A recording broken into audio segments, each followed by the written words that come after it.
पुण्य गौतम सर हामीसँग हुनुहुन्छ। स्वागत छ यहाँलाई। नमस्कार। एकदमै धन्यवाद। Thank you so much. हेर्नुहोस् त, पछिल्लो समय भगवती पाण्डेले आफ्नै जिब्रोलाई कन्ट्रोल गर्न नसक्दाखेरि आफ्नो जिब्रोलाई लगाम नलगाउँदाखेरि दुःख पाइन् नि, होइन? कुनै जात जातिमा कुनै समुदायमा दाजु बहिनी बीचमा विवाह भएको र तीनबाट बच्चा जन्मिएको, तिनीहरू अलिक कट्टरवादी, एक लाइनको सोच्ने, अनि त्यसपछि गरेपछि गर्छु गर्छु भन्ने खालको त्यो जिनको चाहिँ विकास हुँदो रहेछ। जस्तो यो एउटा चाहिँ कानुनमा अहिले चाहिँ संहितामा एउटा व्यवस्था के छ भने, हाम्रो चाहिँ हाड नाता करणी भन्ने शब्द छ नि, हाड नाता करणीमा सजाय हुन्छ। त्यही चाहिँ कुनै समुदायमा जस्तो बाहुन क्षेत्री यो लगायतको उसमा चाहिँ समुदायमा, तर कुनै समुदाय जस्तै मुस्लिम मगर, आई थिङ्क कुनै मगरमा पनि हुन्छ, कुनै चाहिँ तामाङहरू योहरूमा पनि हुन्छ। यो चाहिँ दाजु बहिनी बीचमा विवाह हुँदो रहेछ। अनि त्यो चाहिँ किन डिफेक्टिभ हो, किन चाहिँ गलत हो भन्ने लाग्छ भने, जस्तो हाम्रो गाउँघरमा, म गाउँमा हुर्केको मान्छे, जस्तो भैँसीमा बाख्रामा पनि यो चिजहरू बारिन्छ हैन। मैले एनिमल डाक्टर भाइ साहब, यो कुरा त बारिन्छ नै, नजिकको उसमा ब्रिडिङ गर्नु हुँदैन। एक्ज्याक्टली हो। अब यो त्यो चाहिँ नजिकको रिलेसनको पशुको पनि बार्नु पर्छ ब्रिडिङको सम्बन्धमा भने, यता मानिसको सम्बन्धमा खुला छोड्दा बित्तिकै अब यसले चाहिँ क्राइम सिर्जना गर्छ होला कि नहोला, अथवा डिफेक्ट सिर्जना गर्छ होला कि नहोला, त्यो जिनमा चाहिँ खराब चिज उत्पन्न हुन्छ नहोला भन्ने कुरा चाहिँ बहुत दुःख पाइन्छ। किनभने बोलीले तपाईलाई मिठाई पनि खुवाउन सक्छ, कुटाई पनि खुवाउन सक्छ, बोली पनि हुन्छ, प्रसाद पनि हुन्छ भन्ने कुरो सायद बुढापाकाहरूले ठिकै भन्नुभएको थियो। खान पाएँ भन्दैमा क्वाप्प नखानु विषड्डु पनि हुनसक्छ, बस्न पाएँ भन्दैमा थ्याच्च नबस्नु किरा वा काँटी हुनसक्छ, बोल्न पाएँ भन्दैमा प्वाक्क नबोल्नु त्यो बोली तपाईँको लागि बोली साबित हुनसक्छ। अब उहाँले जसरी महान तामाङ समुदाय, महान मगर समुदाय र मुस्लिम समुदायको बारेमा गलत समाजशास्त्रीय अध्ययन गरेर अब वास्तवमा भन्ने भने ती कुराहरू फ्याक्चुअल मिस्टेकहरू पनि हुन्, त्यो सही कुरा पनि होइन। उहाँले जुन ढङ्गले प्रेजेन्टेसन गर्नुभयो, हुन त उहाँले यदि त्यो समुदायको दिलमा चोट लाग्छ, कसैको संवेदनामा ठेस लाग्छ भने म सरी भन्छु भन्नुभयो।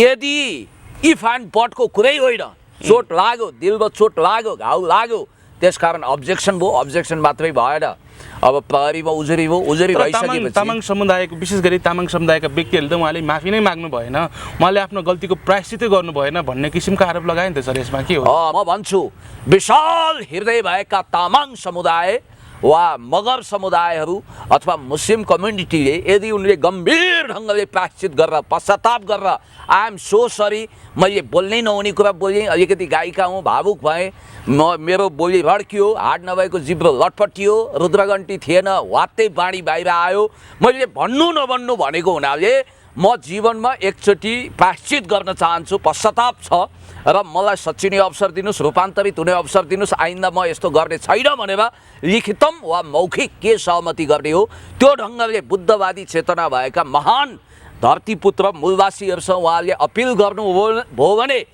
एउटा गुन्जाइस चाहिँ मिलापत्रको पनि देख्छु। तपाईँलाई लाग्छ सर उहाँले त्यसरी माग्नुहुन्छ जस्तो लाग्छ? यदि उहाँले चाहनु भएको भए त पहिले नै माग्न सक्नुहुन्थ्यो नि, यो केसलाई त्यो चौकीसम्म पुर्याउने, त्यहाँ ढुङ्गामुढा गर्ने। तर महान तामाङ, महान मगर, महान मुस्लिम समुदायबाट जन्मिने बच्चा कसरी क्रिमिनल हुन सक्छ? अपराधी प्रवृत्ति, दाजु बहिनी बीचमा विवाह हुन्छ भन्ने आरोप लगाउनु भयो उहाँले त। अझ होइन, यस्तो अपवादका घटनालाई हाइलाइट गर्न मिल्दैन, त्यो पनि कानुनको नौसिङ पहिलाउने कानुन चाहिँ महिलाले यस्तो कुरा गर्न अत्यन्तै सुहाउँदैन। फेरि यो कहाँबाट फ्याक्ट हो म तपाईँलाई भन्छु, मेरो पनि आफन्तहरू तामाङ समुदायमा बिहा गर्नुभएको छ, याद गर्नु होला। तामाङ समुदाय भनेको बुद्धको उपदेशलाई आफ्नो जीवनमा कार्यान्वयन गर्ने अत्यन्तै राम्रो समुदाय। मगर पनि एकदम तपाईँले भन्नुभयो जस्तै बुद्धको सन्देशलाई सिरोपर गर्ने जातिमाथि चाहिँ उनीहरू चाहिँ बढी क्रिमिनल हुन्छ भन्ने खालको आरोप लगाए। होइन, एउटा कुरो उहाँले कसरी भने होला भने, अब अपवादमा मामा चेला फुपू चेलीको बिचमा विवाह भयो होला कुनै समुदायमा, तामाङभित्र पनि, तामाङ एउटा जात मात्रै होइन, समुदाय हो। काहीँ काहीँ अपवादमा त्यो लामा भोटे समुदायहरू हुन्छ, उता कालीकोटभन्दा माथि कता कता, होइन, मुगुतिर, डोल्पातिर, त्यहाँ के भयो? अब त्यसो भए बहुपति प्रथा पनि होला नि त कुनै कुनै ठाउँमा, अनि नेपाली संस्कारै बहुपति प्रथाको हो भन्ने त जस्तो हाम्रो शास्त्रमा पनि 5 पाण्डवको एक पत्नी थिइन् द्रौपदी। अब त्यसमा त्यही संस्कार पछ्याएर आउने भन्ने त कुरो भएन। हाम्रो वैदिक सनातनी समुदायमाथि नै आरोप लगाउनु अपवाद हो। अनि अर्को कुरो म भन्छु, बाहुन क्षेत्रीमा पनि कहिलेकाहीँ हाडनाता विवाहबारी करणी भएको होला, ठकुरीमा भएको होला, अरू समुदायमा भएको होला। त्यसो भए त्यो जाति नै त्यस्तो भन्दिने हो। उहाँले के कुरा बुझ्नुपर्छ भने जेनेटिक साइन्सले के भन्छ भने एउटै रक्त सम्बन्ध हाड नाता भयो भने त्यसबाट जन्मिने सन्तान अपाङ्ग हुनसक्छ, मानसिक रूपमा सुस्त हुनसक्छ, रोगी हुनसक्छ, तगडा नहुनसक्छ। जस्तो क्रस ब्लड रिलेसन आनुवांशिक रूपमा सकेसम्म अर्को जिल्लाको विवाह गरौँ, अर्को जातिको गरौँ। जस्तो अन्तर्जातीय विवाहबाट बडो तगडा सन्तान जन्मिन्छ, अथवा सो जातीय पनि अलिकति टाढा गऱ्यो भने राम्रो हुन्छ भन्ने कुरो त त्यो स्वाभाविक हो।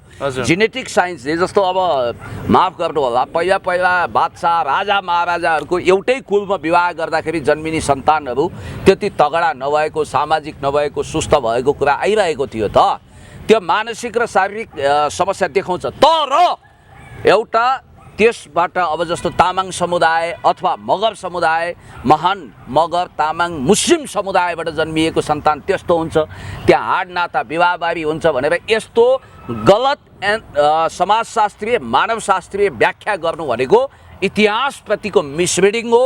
म उहाँलाई राम्रोसँग समाजशास्त्र, एन्थ्रोपोलोजी, सोसियोलोजी र जेनेटिक साइन्स अध्ययन गर्नको निम्ति भन्छु। मैले पनि अध्ययन गरेको छु।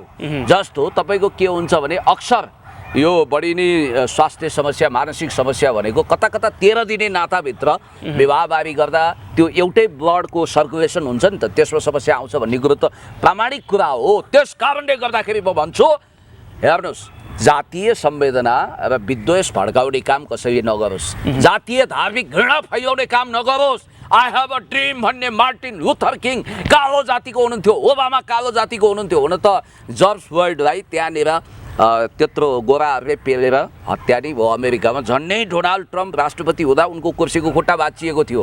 याद गर्नु होला, लङ वाक टु फ्रिडमका लेखक, महान लेखक नेल्सन मण्डेला, महान राजनेता नेल्सन मण्डेला पनि कालो जातिको हुनुहुन्थ्यो। यहाँ जातपात, भाषा, धर्म, रीतिरिवाजको आधारमा मान्छेको मूल्याङ्कन गर्ने होइन।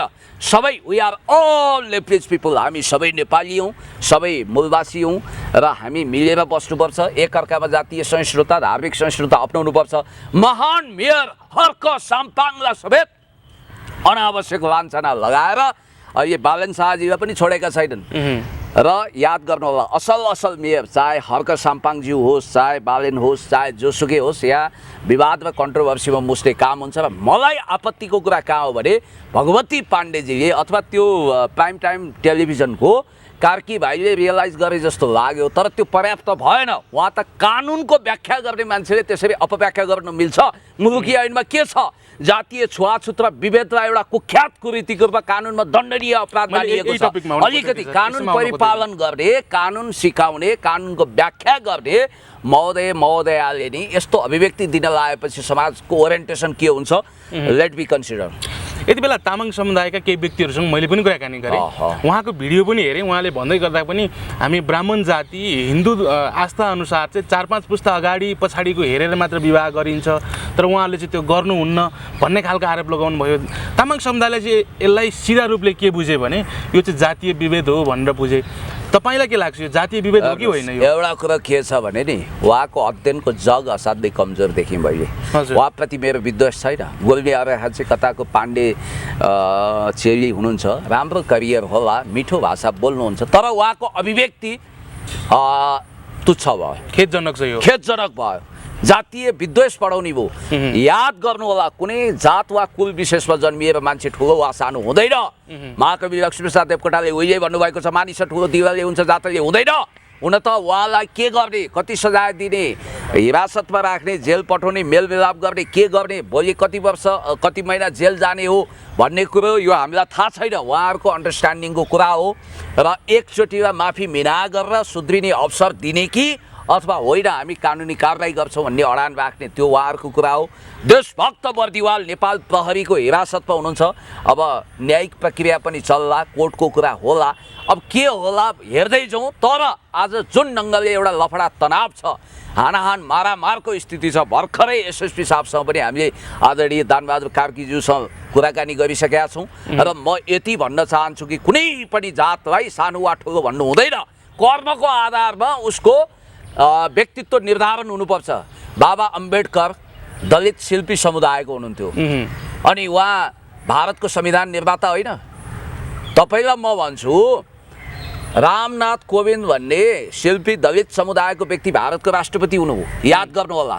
नेपालमा पनि भोलि एउटा शिल्पी दलित समुदायबाट राष्ट्रपति वा प्रधानमन्त्री हुने व्यवस्था हुन्छ। आदिवासी जनजाति होइन किन हुन्छ? मन्त्रीको शपथ खान गएका व्यक्तिहरू बाटोबाटै खाली हात फर्केको पनि त देखियो नि। होइन यो कुख्यात परम्परा न वेदमा जातीय छुवाछुत छ न उपनिषदमा छ। यो पछि वर्णाश्रम व्यवस्था कायम गरेर को ठुलो को सानो को के हेर्नुहोस्, बाहुनका छोरा पनि डाउन हुन सक्छन्, ऋषिमुनिका सन्तान पनि शिशिमुनि छिर्न सक्छन्। 4 वेद 18 पुराण खारेको काले राई प्रकारान्तरले डाक्टर स्वामी प्रपन्नचारी हुनुभयो। 4 वेद 18 पुराण मुखाग्रत क्षेत्री कुलमा जन्मिनुभयो, तर महान विद्वान सन्त कहलाउनु भयो नि त। हजुर, खुद 4 वेद लेख्ने वेदव्यास सुध पुत्र हुनुहुन्थ्यो, वा कुनै ब्राह्मण कुलमा जन्मिया होइन। सुध भनेको अहिलेको दलित जस्तो हो। त्यस कारणले दलितले दिएको भनिएको बयर्नी साबरीले दिएको श्रीरामले खानुभयो। यो हेर्नुहोस्, यो घटिया घिनौना प्रथालाई अन्त्य गर्नुपर्छ। तपाईँलाई थाहा छ ठुला बडा राजा महाराजा कुलमा जन्मिएकाहरूले क्रिया किन गरेनन्? अनि सोल्टी होटलमा गाईको मासु बिक्री हुन्थ्यो। गाई आमा एकदम हामीले गौमाता भन्ने, तर त्यहाँ मासु बिक्री गर्ने त्यस्तो हुन्छ बिफ आइटम भनेर। त्यसकारण यो ठुला बडाको लागि चयन, सानाका लागि ऐन, यो अन्त्य हुनुपर्छ। र भगवती पाण्डे शीतलज्यूलाई पनि म भन्न चाहन्छु, कृपया तपाईँले गम्भीर ढङ्गले आत्मालोचना गर्नुहोस्। कुनै पनि जात विशेषप्रति लक्षित गरेको तपाईँको अभिव्यक्ति एकदम सिस्नु जस्तो पोल्यो, यो घातक छ। तपाईँले प्रायश्चित गर्नुहोस्, क्षमा याचना गर्नुहोस्, सायद क्षमादान हुनसक्छ। किनभने यो महान तामाङ र महान मगर मुस्लिम समुदायले एकचोटिलाई तपाईँलाई मौका दिन सक्छन्। तर अब तपाईँ जिद्दी हुनुहुन्छ, अररो हुनुहुन्छ, इफ एन्ड बटको कुरा गर्नुहुन्छ, मैले बोलेको भए दुःख लागेको भए भन्ने काइते भाषा प्रयोग गर्नुहुन्छ भने अब यहाँ उम्किने ठाउँ त छैन। किनभने तपाईँलाई उजुरी पर्यो, मैले खुच्चिङ बजाएको होइन। उहाँलाई सकेसम्म म त माफी मिनाओस्, फर्गिभ बट नट फर्गेटको नेल्सन मण्डेलावादी मान्यता लागू गरियोस् भन्छु। अब हेर्दै जाउँ, लेट्स सी के हुन्छ। किनभने मैले देखेको कुरो त यहाँ गम्भीर किसिमको आज अब त्यहाँ हिंसात्मक झडप हुन खोज्यो भन्ने कुरा आयो।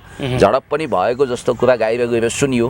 हेर्नुहोस्, एउटा कुरो के छ भने नि, यो जातीय साम्प्रदायिक कुरो बिथोल्नु हुँदैन, गम्भीर परिणाम निस्किन सक्छ। धेरै सोच विचार गर्नुपर्छ, ठन्डा दिमागले सोच्नुपर्छ। तपाईँका अभिव्यक्ति गोली बोली जस्तो नहोस्, कसैलाई चोट नलागोस्। यो देशमा आदिवासी मूलवासी मङ्गलवासीहरू जागे भने नि फेरि अब खैरात हुँदैन। त्यसकारण यो पीत वर्ण भनिएको जो महान आदिवासी जनजाति मूलवासी अनि भूमिपुत्रहरू हुनुहुन्छ, उहाँहरूलाई हमेसा सम्मान गरौँ।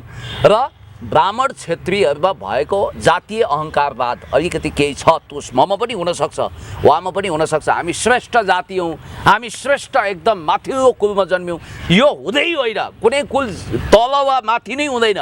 तपाईँ संस्कारले ब्राह्मण हुने कि अथवा तल पर्ने भन्ने संस्कारले, कर्म राम्रो छ भने तपाईँ ब्राह्मणोचित व्यवहार गर्नुभयो। जस्तो तपाईँको संस्कार सुरवीर छ, शस्त्र अस्त्रमा रुचि छ, लडाइँ गर्नुहुन्छ, तपाईँ क्षेत्री संस्कारमा जानुभयो, क्षेत्री वर्ण जस्तो। तपाईँमा वेदको आचरण पालना गर्ने, तामसिक भोजन गर्नुहुन्न, सात्विक कर्म गर्नुहुन्छ, भगवानको पूजा आदि गर्नुहुन्छ, तपाईँ ब्राह्मण जस्तो हुनुभयो। अनि तपाईँले कर्मको आधारमा त्यो खालको टाइटल पाउनुहुन्छ के। अब जातले हुँदैन, जात भन्ने कुरा हाम्रो संविधानले चिन्दैन, मात्र नेपाली चिन्छ, मात्र मान्छे चिन्छ। हस्, समयको लागि धेरै धेरै धन्यवाद।